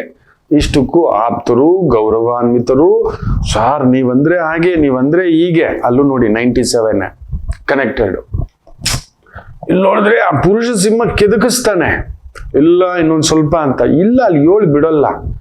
ನೀವು ನಂಬಿದವರೇ ವ್ಯವಹಾರದಲ್ಲೋ, ಹಣಕಾಸಿನಲ್ಲೋ, ಕುಟುಂಬದಲ್ಲೋ, ಬಂಧುಗಳಲ್ಲೋ, ಆತ್ಮೀಯರಲ್ಲೋ, you will be hunted down. ಆತ ಸಂಸಾರಿಯೂ ಅಲ್ಲ, ಇತ್ತ ಸನ್ಯಾಸಿಯೂ ಅಲ್ಲ.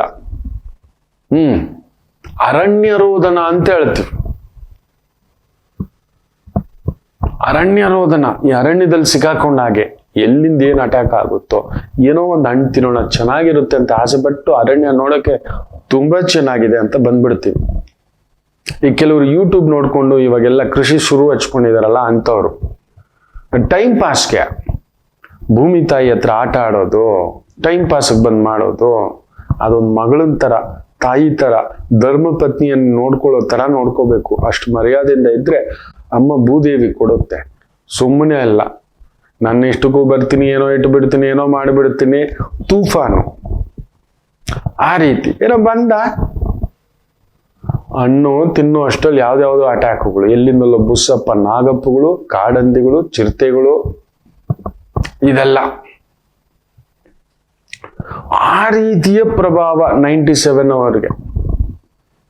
ಏನಕ್ಕೆ ತಾನೆ ನಾನು ಕಾಡಿಗೆ ಬಂದು ನೋಡೋಕ್ ಕಾಡು ಹೊರಗಡೆಯಿಂದ ದೂರದಿಂದ ತುಂಬಾ ಚೆನ್ನಾಗಿ ಕಾಣಿಸುತ್ತೆ, ದೂರದ ಬೆಟ್ಟ ನನಗೆ ಈ ರೀತಿ ಯಾವುದೋ ಒಂದು ಆತ್ಮೀಯ ನಿಮಗೆ ಪರಿಚಯ ಆಗ್ತಾನೆ. ವ್ಯವಹಾರವೋ, ವ್ಯಾಪಾರವೋ, ಉದ್ಯೋಗವೋ, ಹಣಕಾಸು, ಮದುವೆ ವಿಚಾರವೋ, ಕುಟುಂಬ ವಿಚಾರವೋ 97 ಬಿಕ್ಕಿ ಬಿಕ್ಕಿ ಹತ್ತಿರೋದು ನಾನು ತುಂಬಾ ಜನರನ್ನ ನೋಡಿದ್ದೆ.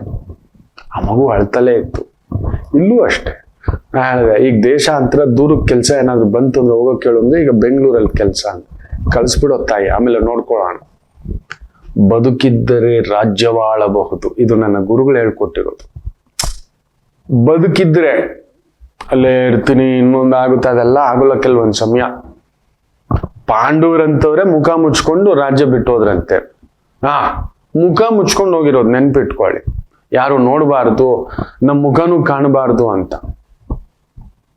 ಅಂಥದ್ದು ಹಾಗಿರ್ಬೇಕಾದ್ರೆ ನಾವ್ ಇನ್ನೆಷ್ಟು 97 ಹಾಗೆ. Please check your numbers before you hold it. ಗೊತ್ತಿಲ್ಲದೆಯೇ ಈ ಒಂದು ನಿಮಗೇ ಗೊತ್ತಿಲ್ಲದೆಯೇ ತಗೊಂಡ್ ಬಂದು ಎಳೆದಾಕೊಂಡು ತಟ್ಟೆಲಿ ಇಟ್ಕೊಬಿಡೋದು. ನಿಮ್ಮನ್ನ ಅದು ಪರೀಕ್ಷಿಸ್ತಿರುತ್ತೆ, ಸುಮ್ಮನೆ ಅಲ್ಲ. ನನ್ನ ಪಾಡಿಗೆ ಇರ್ತೀನಿ ಅನ್ನೋರ್ಗೆ ಅದೊಂದು ಲೆಕ್ಕ. ಏನಾದ್ರೂ ಸಾಧಿಸ್ತೀನಿ, ಸಾಧನೆಯಲ್ಲಿ ಹೋಗೋವನ್ಗೆ ಪದೇ ಪದೇ ಏಟು, ಪದೇ ಪದೇ ಮಾನಸಿಕವಾಗಿ ನೋವು. ದೇಹಕ್ಕೆ ಏಟು ಬಿದ್ರೆ ಪರವಾಗಿಲ್ಲ, ಮನಸ್ಸಿಗೆ ಏಟು ಬೀಳ್ತಿದ್ರೆ ಮನುಷ್ಯ ಎಲ್ಲಿ ತಟ್ಕೋತಾನೆ ಮಕ್ಕಳೇ. ಜಾಗ್ರತೆ ಅಂತ ಹೇಳ್ತಾ ಬನ್ನಿ.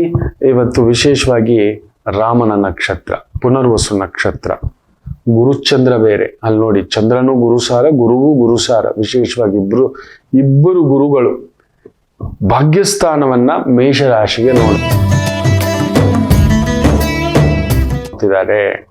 ಖಂಡಿತ ಇವತ್ತು ವೃತ್ತಿಪರವಾಗಿಯೋ, ಗೌರವ ಪರವಾಗಿಯೋ, ಹಿರಿಯರಿಂದಲೋ, ಆತ್ಮೀಯರಿಂದಲೋ ಅಲ್ಲೊಂದು ಶುಭ ಸುದ್ದಿ ಪಡೆಯುತ್ತೀರಿ. ದೊಡ್ಡ ಸ್ಥಾನ, ದೊಡ್ಡ ಗುರುಗಳು, ದೊಡ್ಡ ಪದವಿ, ದೊಡ್ಡ ಪ್ರತಿಷ್ಠೆ, ಸಾಮಾನ್ಯ ಒಂದು ದೈವಿಕ ಕಾರ್ಯಗಳು ಮಾಡ್ತಿರ್ತಕ್ಕಂಥ ಪೌರೋಹಿತ್ಯ, ಯಜ್ಞ, ಯಾಗ, ದೇವರಿಗೋಸ್ಕರ ಹೂಗಳನ್ನ ಮಾರ್ತಿರ್ತಕ್ಕಂಥವರಿಗೂ ಕೂಡ ಅಲ್ಲೊಂದು ನೆಮ್ಮದಿಯ ದಿನ, ಚೆನ್ನಾಗಿದೆ, ತೃಪ್ತಿಯಾಗಿದೆ. ಗುರು ಯಾವಾಗಲೂ ತೃಪ್ತಿಯೇ. ವೃಷಭ ರಾಶಿ, ನನ್ನ ಮನೆ, ನನ್ನವರು, ನನ್ನ ಕುಟುಂಬ, ಅಲ್ಲೊಂದು ನೋವೆ. ಈ ಜಗತ್ತು ನಿಜವೇ ವಸುದೈವ ಕುಟುಂಬಕಂ, ಬಟ್ ವ್ಯವಹಾರ ಅಂತ ಬಂದ್ರೆ ನಾ ಹೇಳ್ತಲೇ ಇದ್ದೆ, ಮುಸ್ಕ ಹಾಕೊಂಡು ಬರ್ತಾರೆ, ನುಗ್ಗುತ್ತಾರೆ ಬಂಗಾರದ ಅಂಗಡಿಗಳಿಗೆ. ನೋಡಿ, ಮೊನ್ನೆನೂ ಮತ್ತೆ ನಡೆದಿದೆ. ಬಂಗಾರದ ಅಂಗಡಿಯವರು ಇಬ್ಬಿಬ್ರು ಗನ್ಮ್ಯಾನ್ ಅಲ್ಲ, 6 ಗನ್ಮ್ಯಾನ್ ಇಡ್ಬೇಕಿನ್ಮೇಲೆ. ಮೆಟಲ್ ಡಿಟೆಕ್ಟರ್ ಏನೇನಾಗುತ್ತೋ ಒಂದು 10 ಲಕ್ಷದ ಖರ್ಚಿಂದ ಸಿಸ್ಟಮ್ ಇಟ್ಬಿಡಿ. ಅಲ್ಲಿ ನಿಮ್ಮ ಅಂಗಡಿನಲ್ಲಿ 10 ಕೋಟಿ ಬಂಗಾರ ಇದೆ ಅಂದ್ರೆ ಬಾಯಿ ಮುಚ್ಕೊಂಡು ಇನ್ನೊಂದು 2-3 ಲಕ್ಷ ಹೆಚ್ಚು ಖರ್ಚು ಮಾಡೋಕೆ. ಒಂದು ಗನ್ಮ್ಯಾನ್ ಲೈಸೆನ್ಸ್ ಇರೋ ಸೆಕ್ಯೂರಿಟಿನ ತಗೋಬರ್ಬೇಕು ಅಂದ್ರೆ ಒಂದು 60-70 ಸಾವಿರ ಆಗುತ್ತೆ, ಕಡಿಮೆ ಅಂದ್ರೆ 50-60 ಸಾವಿರ. ತಗೊಬಂದು ಒಂದು 4 ಜನ ನಿಲ್ಲಿಸ್ಕೊಂಬಿಡಿ ಸ್ಟ್ರಿಕ್ಟ್ ಆಗಿ. ಇಲ್ಲ, ಪ್ರತಿ ಅಂಗಡಿಯೂ ದಾಳಿಯೇ, ಪ್ರತಿ ಅಂಗಡಿಯೇ. ಅದ್ರಲ್ಲಿ 10ರಲ್ಲಿ 9 ಕಳ್ಳರು ಅಲ್ಲಿಂದ ಬರೋರು, 10ರಲ್ಲಿ 8 ಕಳ್ಳರು ಅಲ್ಲಿಂದ, ಇನ್ನೊಬ್ಬ ಕಳ್ಳ ಅಕ್ಕಪಕ್ಕದಿಂದ, ಇನ್ನೊಬ್ಬ ಇವನ್ ಕಡೆಯಿಂದ ಇನ್ಫ್ಲೂಯೆನ್ಸ್ ಆಗಿ ನಮ್ಮವರಲ್ಲಿ ಒಬ್ಬ ಸೇರ್ಕೋಬಹುದು ಅಷ್ಟೇ. ನಮ್ಮವನ್ ಮೈನ್ ಸ್ಕೆಚ್ ಎಲ್ಲ ಹಾಕೋದಿಲ್ಲ, ಅಂತ ಗುಂಡಿಗೆ ನಮ್ಮ ಕನ್ನಡದವ್ರಿಗಿಲ್ಲ, ಮಾಡೋಕ್ಕೂ ಹೋಗಲ್ಲ. ಅದರಿಂದ ಎಲ್ಲಾ ಬಂಗಾರ ಬೆಳ್ಳಿ ಅಂಗಡಿಯವರು ಮನೇಲಿ ಬಂಗಾರ ಇಟ್ಕೊಂಡಿರೋರು ಗನ್ಮ್ಯಾನ್ ಇಟ್ಕೊಳ್ಳಿ. ಇಲ್ಲ, ಶಿವ ಜಾಗ್ರತೆ ಅಂತಲೇ ಹೇಳ್ತಾನೆ. ಸೊ ತುಂಬಾ ನಂಬಿ ನೋವು ತಿಂತೀರಿ ವೃಷಭ ರಾಶಿ. ನಂಬಿಕೆಯ ವ್ಯಕ್ತಿಗಳಿಂದಲೇ ಎಚ್ಚರಿಕೆ. ಈ ಕಲಿಯುಗ ನಂಬೋ ಮಾತಿಲ್ಲಪ್ಪ. ಶಲ್ಯ ಮಹಾಭಾರತದಲ್ಲಿ ಖುದ್ದು ಮಾವಯ್ಯ ಪಾಂಡವರಿಗೆ ಆತನ ಸೋದರಿ ಪಾಂಡವರ್ಗ ಅಮ್ಮ, ನಕುಲ ಸಹದೇವರ್ಗ ಅಮ್ಮ ಯಾರು? ಮಾದ್ರಿ. ಮಾದ್ರಿ ಯಾರು? ಶಲ್ಯನ ಸೋದರಿ. ಅವನು ಯಾರ ಪರವಾಗಿ ಇರ್ಬೇಕಿತ್ತು? ಯೋಚನೆ ಮಾಡಿ ನೋಡಿ, ಯಾರ ಪರವಾಗಿ ಇರ್ಬೇಕಿತ್ತು? ಅವತ್ತು 18ನೇ ದಿನ ಅವನು ಮಾಡೋ ಯುದ್ಧದ ವಿಜೃಂಭಣೆ ಹೆಂಗಿರುತ್ತೆ ಅಂದ್ರೆ, ಅರ್ಜುನ ಬೇರೆ ಕಡೆ ಇರ್ತಾನೆ, ಭೀಮನನ್ನ, ನಕುಲನನ್ನ, ಸಹದೇವನನ್ನ ಹುಚ್ಚನಾಗಿ ಹೊಡಿತಾನೆ, ಧರ್ಮರಾಯರನ್ನು ಹೊಡಿತಾನೆ, ಅವರು ಹೊಡಿತಾರೆ, ಪ್ರಜ್ಞೆ ತಪ್ಪಿ ಅವನು ಬೀಳ್ತಾನೆ, ಈತನೂ ಬೀಳ್ತಾನೆ. ಧರ್ಮರಾಯರು ಕೃಪಾಚಾರ್ಯರು ಎತ್ಕೊಂಡು ಓಡೋಗ್ತಾರೆ ಅವನನ್ನ. ಮತ್ತೆ ಪ್ರಜ್ಞೆ ಮತ್ತೆ ಯುದ್ಧಕ್ಕೆ ಬರೋದು ಅವನು. ಅವನನ್ನ ಸಾಯಿಸಲಿಕ್ಕೆ ಆಗುವುದು ಧರ್ಮರಾಯರಿಂದ ಮಾತ್ರವೇ. ಧರ್ಮ ಅನ್ನೋದನ್ನ ಕಟ್ಟ ಕಡೆಯ ದಿನ ತೋರಿಸ್ತಾರೆ ಭಗವಂತ. ನಿನ್ನ ಮಾವಯ್ಯನನ್ನ ನೀನೇ ಹೊಡೆದು ನಿಲ್ಲಿಸ್ಬೇಕು, ಇನ್ಯಾರ ಕೈಯಿಂದಲೂ ಆಗಲ್ಲ. ಆ ಕುತಂತ್ರಿ ಅವನಿಗೆ ಗೊತ್ತಾಗ್ಬೇಕು, ಧರ್ಮಕ್ಕೆ ನೀನು ಸಾಕ್ಷಿ, ನಿನ್ನಿಂದಲೇ ಆಗ್ಬೇಕು ಅಂತ ಭಗವಂತನ ಪ್ರಣಾಳಕ್ಕೆ ಧರ್ಮರಾಯ ಹೊಡೆದು ಸಾಯಿಸೋದು ಶಲ್ಯನನ್ನ. ಯಾರ ಪರವಾಗಿರ್ಬೇಕಿತ್ತು? ತನ್ನ ಮಕ್ಕಳೇ ಅಲ್ವಾ ಸೋದರ ಮಾವ ಅಂದ್ರೆ. ನಮ್ಮ ಕಡೆ ಒಂದು ಮಾತಿದೆ, ಅಮ್ಮ ಹೋದ್ರೂ ಪರವಾಗಿಲ್ಲ ಮಾವಯ್ಯ ಇರಬೇಕು ಅಂತ. ಅಯ್ಯೋ, ಇವತ್ತು ಅಮ್ಮಂದ್ರೆ ಇಲ್ಲ ಬಿಡಿ, ಇನ್ನು ಮಾವಯ್ಯರು ಕೇಳಲೇಬೇಡಿ. ಸ್ವಂತ ಅಕ್ಕ ತಂಗಿ ಕರೆದ ಅರ್ಶಿನ ಕುಂಕುಮ, ಒಂದು ಸೀರೆ, ಒಂದು ಬಳೆ, ಏನೋ ಒಂದು. ನಮ್ಮ ಕರ್ನಾಟಕದಲ್ಲಿ ಈಗ ಇರ್ಲಿಲ್ಲ ಮಕ್ಕಳು. ಸತ್ಯ ಹೇಳ್ತಾನೆ, ನಮ್ಮ ಕನ್ನಡದವರಲ್ಲಿ ಅಂಥದೊಂದು ಬಾಂಧವ್ಯ, ಭಾವೈಕ್ಯ ಈಗಲೂ ಇದೆ. ಇದು ಯಾವುದು ಪರವೂರವ್ರು ಬಂದು ಸೇರ್ಕೊಂಡು ಹಾಳು ಮಾಡಿಟ್ಟಿರೋದು. ನಮ್ಮವರಲ್ಲಿ ಅದಿಲ್ಲ, ಆ ಗೌರವ, ಆ ಪ್ರೀತಿ. ನಾವು ಇರೋದ್ರಲ್ಲಿ ಅಚ್ಚುಕಟ್ಟು ಮಕ್ಕಳು. ನಮ್ಗೊಂದು ಬಸ್ಸಾರು, ಕಾಳು, ಏನೋ ಒಂದು ಮುದ್ದೆ ಅಷ್ಟೇ. ನಾವು ಈ ಥರದ್ದು ಒಂದು ವಿಪರೀತ ಆಸೆ ಇದೆ, ವಾಂಛನೆಗಳಿಲ್ಲ, ಅಷ್ಟೇ ಹೇಳ್ಬೇಕು ನೋಡಿ. ಅದಕ್ಕೆ ತೀರಾ ಒಳ್ಳೆತನ, ಸ್ವಲ್ಪ ಜಾಗ್ರತೆ. ಇನ್ನು ಮಿಥುನ ರಾಶಿ, ಇಬ್ಬಿಬ್ಬರು ಗುರುಗಳು ನಿಮ್ಮ ಮನೇಲಿ ಬಂದು ಕೂತಿರೋದು ಗ್ಯಾರಂಟಿ. ನೀವು ಇವತ್ತು ಯಾವ್ದಾದ್ರೂ ಮಠಕ್ಕೆ ಹೋಗ್ಬೇಕು ಅನ್ಸುತ್ತೆ. ಕಾರಕ ಭಾವನಾ ಅಸ್ತಿ ಅಂತ ಹೇಳ್ತವೆ. ಶುಭಗ್ರಹಗಳು ಸ್ವಲ್ಪ ಎಡವೆಟ್ಟು ತುಂಬಾ ಒಳ್ಳೆಯವರಾಗಬಾರ್ದು. ಮಿಥುನ್ ರಾಶಿಯವರು ಲೆಕ್ಕಾಚಾರಸ್ಥರು. ನಿಮ್ಮವನೇ ಬಂದ್ಬಿಟ್ಟ ಅಂದ್ರೆ ಹೆಂಗ್ ಲೆಕ್ಕಾಚಾರ ಹಾಕೋದು ಅಂತ ತಡಬಡಾಯಿಸ್ಬಿಡ್ತೀರಿ. ಮಗನಿಗೊಂದು ಲೆಕ್ಕ, ಹೆಂಡತಿಗೊಂದು ಲೆಕ್ಕ ಅನ್ನೋದಿಲ್ಲ. ಟ್ಯಾಕ್ಸ್ ಆಫೀಸರ್ ಆದ್ಮೇಲೆ ಅವ್ರಿಗೂ ಅದು. ನನ್ನವ್ರಿಗೊಂದು ನಿಯಮ, ಬೇರೆಯವ್ರಿಗೊಂದು ನಿಯಮ. ಅಲ್ಲಿ ತಪ್ಪು ಬಿಡ್ತೀರಿ. ಇವತ್ತು ಎಚ್ಚರಿಕೆ. ವ್ಯವಹಾರಸ್ಥನಾಗಿ ನಡೆಸ್ಕೊಂಡು ಹೋಗಿ ಖಂಡಿತ ಗೆಲ್ತೀರಿ. ಇನ್ನು ವಿಶೇಷವಾಗಿ ಕಟಕ ರಾಶಿಯವರಿಗೆ ದಿಢೀರಂತ ಒಂದು ಸ್ವಲ್ಪ ಖರ್ಚುಗಳು ಬರುತ್ತೆ. ಮನೆಯ ಹಿರಿಯರ ಆರೋಗ್ಯ, ಮಕ್ಕಳು, ತಂದೆ, ಜವಾಬ್ದಾರಿಗಳು ಅಷ್ಟೇ, ಬೇರೆ ಇನ್ನೇನಿಲ್ಲ. ಗುರು ಬಂದು ಒಳ್ಳೇದಕ್ಕೆ ಖರ್ಚು. ಭಾಗ್ಯೇ ವ್ಯಯಸ್ಥಾನಂ ಷಷ್ಠೇ ವ್ಯಯಸ್ಥಾನಂ. ಒಳ್ಳೇದಕ್ಕೆ ಖರ್ಚು. ಮನೆ ಅಭಿವೃದ್ಧಿ, ಕುಟುಂಬ, ಸೇವಿಂಗ್ಸು, ಇನ್ವೆಸ್ಟ್ಮೆಂಟು, ಇದ್ರ ಮೇಲೆ ಗಮನ ಕೊಡಿ. ಸಿಂಹ ರಾಶಿ ಗೌರವದ ದಿನ, ಆತ್ಮೀಯರನ್ನ ಭೇಟಿ ಆಗ್ತಕ್ಕಂಥ ದಿನ. ಎಂಥ ಕ್ಲಿಷ್ಟ ಕೆಲಸವಾದರೂ ಯಾರಾದ್ರೂ ಬಂದು ಕೈ ಹಿಡಿದು ನಡೆಸ್ತಾರೆ, ನಾವಿದ್ದೇವೆ ಅನ್ನತಕ್ಕಂಥದ್ದು. ಇನ್ನು ಕನ್ಯಾ ರಾಶಿ, medicinal research, legal research, financial research, ಇಂಥವುಗಳಲ್ಲಿ ತೊಡಗಿಸ್ಕೊಂಡಿರ್ತಕ್ಕಂಥವ್ರಿಗೆ ವಿಶೇಷ ಅಭಿವೃದ್ಧಿ. ಇನ್ನು ತುಲಾ ರಾಶಿ, ಗುರುಗೂ ನಿಮಗೂ ಆಗೋದಿಲ್ಲ ಮಕ್ಕಳೇ, ನಿಜ ಹೇಳಬೇಕು ಅಂದ್ರೆ. ಭಾಗ್ಯದಲ್ಲಿದ್ರೆ ಅಂತ ಇವಾಗ ಇಬ್ಬಿಬ್ರು ಇದ್ದಾರೆ ಅಲ್ಲಿ. ಸೊ ನಿಮಗೆ ಗೌರವ ಬೇಕಾ, ದುಡ್ಡು ಬೇಕಾ, ನಿರ್ಧಾರ ಮಾಡಿ. ದುಡ್ಡಿರೋ ಕಡೆ ಗೌರವ ಇರೋಲ್ಲ. ನೀವು ಯಾರನ್ನಾದ್ರೂ ನೋಡಿ ತುಂಬಾ ದುಡ್ಡು ಮಾಡಿರೋರ ಹತ್ರ ಗೌರವ ಇದೆಯಾ ಅಂತ 100% ಫ್ರಾಡ್ ಮಾಡಿರ್ತಾರೆ. ಎಲ್ಲರೂ ಟಾಟಾ ಇಂದ ಹಿಡಿದು, ಬಿರ್ಲಾ ಇಂದ ಹಿಡಿದು, ಅಂಬಾನಿಯಿಂದ ಹಿಡಿದು, ಅದಾನಿಯಿಂದ ಹಿಡಿದು ಅಷ್ಟು ಸ್ವತ್ತು ಮಾಡಬೇಕು ಅಂದ್ರೆ ಮೋಸ ಮಾಡದೆ ಸಂಪಾದನೆ ಮಾಡೋಕ್ಕಾಗಲ್ಲ. ಬರೆದು ಇಟ್ಕೊಳ್ಳಿದೀವಿ history. 100% they play a dirty politics or political or financial frauds. ಇದು ಸತ್ಯ. ಸೊ ತುಲಾ ರಾಶಿ ತುಂಬಾ ಒಳ್ಳೆಯವರಾಗ್ಲಿಕ್ಕೆ ಹೋಗಿ ನೀವು ಕೂಡ ನೋವು ತಿನ್ಬಿಡ್ತೀರಿ. ಜಾಗ್ರತೆ. ವೃತ್ತಿಪರತೆಯಿಂದ ನಡೆದುಕೊಳ್ಳಿ. ನಿಮ್ ಕೈಯಲ್ಲಿ ಕೇಳಲಿಕ್ಕೆ ಆಗಲ್ವಾ, ಒಂದು ಅಸಿಸ್ಟೆಂಟ್ ಮೂಲಕ ನಿಮ್ಮ ಪತ್ನಿ ಮೂಲಕ, ಯಜಮಾನ್ರ ಮೂಲಕ ನೀವು ಮಾಡಿರೋ ಕೆಲಸಕ್ಕೆ ಸಂಭಾವನೆಗೆ ಕೇಳ್ತಕ್ಕಂಥದ್ದು ಮಾಡಿ. ಮಿಕ್ಕಂತ ನೋವೇನು ಇಲ್ಲ. ನಿಮ್ಮ ಒಳ್ಳೆತನ, ನಿಮ್ಮ ಪ್ರಮೋಷನ್ನು, ಪೊಸಿಷನ್ನು, ಇಂಕ್ರಿಮೆಂಟ್ಗೆ ಯಾರಾದರೂ ಒಂದು ಕೊಕ್ಕಿ ಆಗ್ತಕ್ಕಂಥದ್ದು ಆಗುತ್ತೆ. ಮನೇಲಿ ಹಿರಿಯರು ಇದ್ರೆ ಅವ್ರ ಆರೋಗ್ಯದ ಕಡೆ ಒಂದು 9 ತಿಂಗಳು ತುಂಬ ಹುಷಾರಾಗಿ ನೋಡ್ಕೊಳ್ಳಿ. 9 ತಿಂಗಳು ಅಟ್ಲೀಸ್ಟ್ ಅಕ್ಟೋಬರ್ವರೆಗೂ. ಅಕ್ಟೋಬರಲ್ಲಿ ಗುರು ಅಲ್ಲೊಂದು ಸಿಂಹಕ್ಕೆ ಬರ್ತಾನೆ, ಅಲ್ಲೊಂದು ಚೇಂಜಸ್ ಕೊಡ್ತಾನೆ. So that is the moment. ಇನ್ನು ವೃಶ್ಚಿಕ ರಾಶಿ 100% ಇವತ್ತು ದುಡ್ಡು ಕಾಸು ವಿಚಾರದಲ್ಲಿ ನೀರಲ್ಲಿ ಖರ್ಚು ಮಾಡಿದಾಗ ಮಾಡಬೇಕು. ಏನೋ ಖರ್ಚು, ಮೆಡಿಕಲ್ ಖರ್ಚು, ಮನೆ ಖರ್ಚು, ಗಾಡಿ ರಿಪೇರಿ ಖರ್ಚು, ಇನ್ನೊಂದು 3 ತಿಂಗಳು ಯಾವುದೇ ಒಂದು ಹೊಸ ಕಮಿಟ್ಮೆಂಟು, ಹೊಸ ಇನ್ವೆಸ್ಟ್ಮೆಂಟು, ಹೊಸ ರಿಸ್ಕು, ಹೊಸ ವ್ಯಾಪಾರ ಏನು ಮಾಡ್ಲಿಕ್ಕೆ ಹೋಗ್ಬೇಡಿ. ಸಾಲಗಾರರ ಕಾಟ. ಧನುಸು ರಾಶಿ ಕೊಟ್ಟು ದುಡ್ಡು ಪಂಗನಾಮವೇ. ಅದು ಯಾರಾದರೂ ಅಷ್ಟೇ. 7ನೇ ಮನೆಯಲ್ಲಿ ಗುರು ನಿಜವೇ. ಚಂದ್ರ ಅಷ್ಟಮಾಧಿಪತಿನೂ ಗುರು ಸಾರದಲ್ಲಿ ಕೂತಿರೋದ್ರಿಂದ ಇಬ್ಬಿಬ್ಬರು ಗುರುಗಳು ಚೆನ್ನಾಗಿ ಮಾತಾಡಿ, ಕೋತಿ ಚೆನ್ನಾಗಿ ತಿಂದ್ಬಿಟ್ಟು ಮೇಕೆ ಮೂತಿ ಒರೆಸ್ಬಿಟ್ಟು ಹೋಯ್ತು ಬೆಣ್ಣೆ ಅನ್ನೋ ಥರ ಚೆನ್ನಾಗಿ ಮಾತಾಡ್ತಾರೆ. ತುಂಬ ಚೆನ್ನಾಗಿ ಮಾತಾಡೋರೆ ಏಟಿಡೋದು ಮಕ್ಕಳು. ಹುಷಾರಾಗಿರಿ. ಇಷ್ಟು ರಿಟರ್ನ್ಸ್ ಕೊಡ್ತೀವಿ, ಅಷ್ಟು ರಿಟರ್ನ್ಸ್ ಕೊಡ್ತೀವಿ. ಯಾರಾದರೂ 1% ಮೇಲೆ ತಿಂಗಳಿಗೆ ರಿಟರ್ನ್ ಕೊಡ್ತಾನೆ ಅಂದ್ರೆ ಹಿಂಗೆ ಎತ್ಕೊತ್ಕೋಬೇಕು. 1.5% ಅಂದ್ರೆ ಸ್ವಲ್ಪ ಏನು, ತುಂಬಾ ಹುಷಾರಾಗಿರ್ಬೇಕು. 2% ಮೇಲೆ ರಿಟರ್ನ್ ಅಂದ್ರೆ ನಿಮ್ ದುಡ್ಡು ಇವತ್ತೆಲ್ಲ ನಾಳೆ ಗೋವಿಂದ ಗ್ಯಾರಂಟಿ.